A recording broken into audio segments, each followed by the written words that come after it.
Perdagangan saham di Bursa Efek Indonesia baru saja ditutup. Kita akan membahasnya bersama Panin Sekuritas.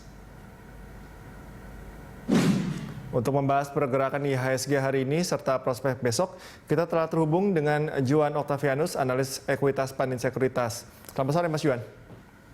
Selamat sore, Mas. Oke, Mas Juan, ini meski hari ini rebound, bagaimana Anda melihat atau menilai tren pelemahan IHSG pekan ini?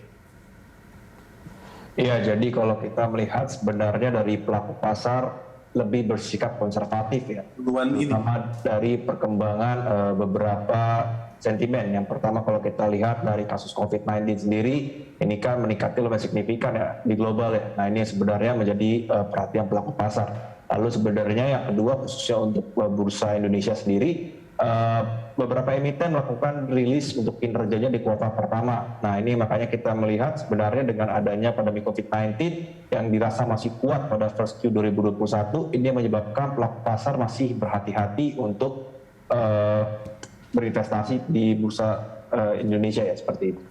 Oke, dengan perkembangan yield obligasi AS dan ekonomi RI, bagaimana potensi outflow IHSG?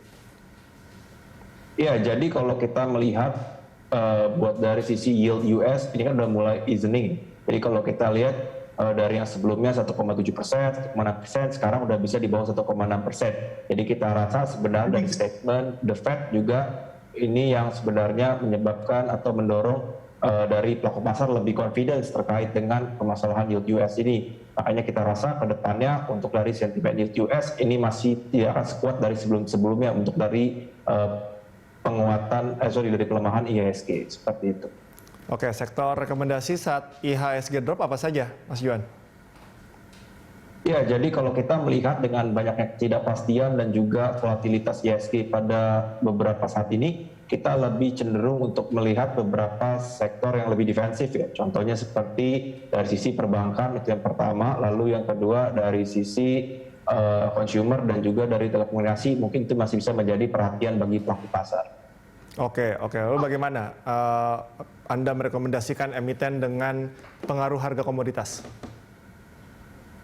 Ya, untuk harga komoditas sendiri banyak tekanan ya kalau kita melihat terutama dari mineral commodities. Ini kan dikarenakan sebenarnya dari indeks USD yang menguat. Nah, cuman kalau kita melihat sebenarnya in the long run, ini beberapa mineral seperti contohnya dari segi timah, tembaga, dan juga dari sisi nikel, ini akan prospektif ke depannya. Kalau untuk dari sisi rekomendasi, kita lebih suka buat nikel nih, buat tema pada tahun ini dan tahun depan. Karena kan sebenarnya buat dari perkembangan mobil listrik, khususnya di global, ini kan trennya sangat positif ya. Makanya ini akan berdongkrak khususnya buat Indonesia nih sebagai one of the biggest reserve dari sisi nikelnya, seperti itu. Oke, rekomendasi Anda untuk emiten otomotif dengan perkembangan penjualan? Ya, jadi kalau kita melihat perkembangannya sangat positif ya, dimana kalau kita melihat sangat terlihat banget nih buat dari bulan Maret peningkatannya cukup signifikan dibandingkan bulan Februari. Nah, April nanti ini kan buat dari insentifnya akan ditambah ke yang di CC 900 sampai 2000. Nah, kita mengekspektasikan ini akan menjadi sentimen positif juga, apalagi ada pameran otomotif yang hybrid ya di bulan April. Makanya kita rasa buat di bulan April sampai Mei ini akan menjadi puncak buat dari sisi peningkatan otomotif. Nah, cuman kalau in the long run ya kita sebenarnya nggak terlalu suka nih dengan yang otomotif.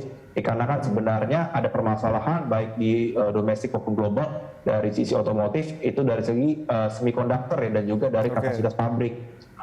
Jadi ini yang menyebabkan sebenarnya peningkatan dari sisi demand belum tentu bisa ditemukan dengan peningkatan dari sisi supply-nya atau dari sisi produksinya, seperti itu. Oke, terkait otomotif ini prospek untuk Astra International jangka panjang seperti apa, Mas Juan? Ya, kalau kita melihat dari Astra itu dari sisi otomotif udah lumayan positif ya, apalagi kalau kita melihat first Q 2021 ini inline dengan estimasi kita dan juga dari pasar. Kita juga melihat sebenarnya dari sisi co-relatednya dan juga agriculture ini juga akan menjadi penopang buat dari sisi mereka punya performance.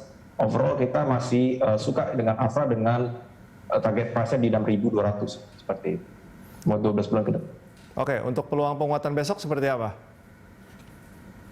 Ya, kalau kita melihat besok akan ada sentimen positif buat dari IHSG, makanya kita melihat ini akan menjadi menguat ya untuk besok ya.